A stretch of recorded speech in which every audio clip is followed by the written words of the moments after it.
Ce tuto vous accompagne pas à pas pour créer une activité appelée Agamotto. Cette activité permet de présenter une séquence d'images qui montre une évolution séquentielle avec des explications.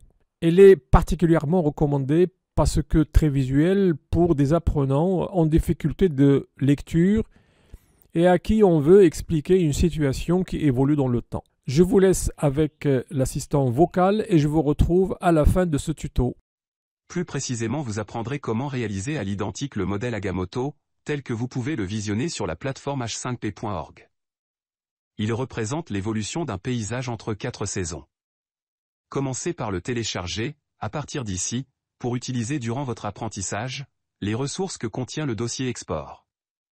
Voyons dans ce tuto comment créer un Agamotto avec 4 éléments, qui sont en fait des diapositives qui représentent le printemps, l'été, l'automne et l'hiver. Sous chaque image il y a un contenu en lien avec chacune des 4 images. Une fois ici, vous pouvez chercher l'activité soit en cliquant sur l'ordre alphabétique soit en saisissant les premières lettres de l'activité que vous recherchez. Cliquez sur l'activité pour la créer. Voici maintenant que l'éditeur d'Agamotto s'affiche à l'écran.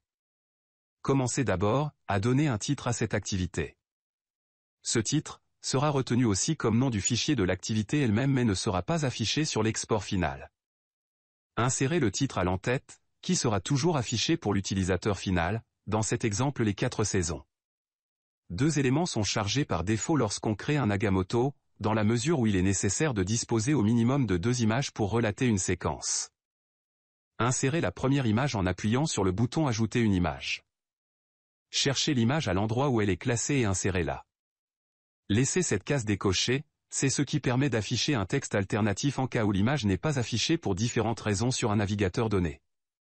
Insérez un texte alternatif à cet effet, mais aussi pour qu'il soit utilisé par les technologies d'accessibilité.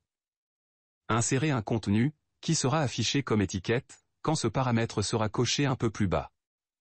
Insérez dans Description le contenu qui apparaîtra, en dessous de l'image en copiant le contenu du modèle.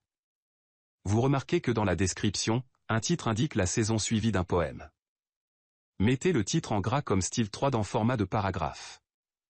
Assurez-vous de créditer l'image que vous utilisez dans cet exemple. Vous pouvez le faire en cliquant sur le champ métadonnées à côté du titre de l'image. Une fois créés les 4 éléments, il reste quelques réglages de l'Agamotto appelés paramètres comportementaux. Le premier vous permet de définir l'image de début de la séquence. Le deuxième, s'il est activé, alignera le curseur sur la position d'une image.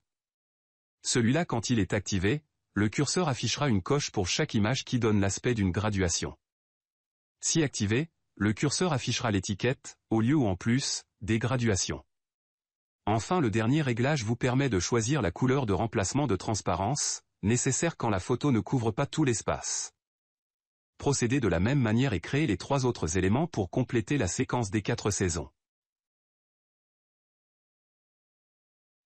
Il vous reste à enregistrer votre travail. Vous devriez maintenant avoir un résultat similaire à celui du modèle de la plateforme h5p.org. Appliquez donc cet exemple à différents thèmes de contenu, en particulier lorsque vous souhaitez faciliter à vos apprenants la navigation et l'utilisation à un contenu.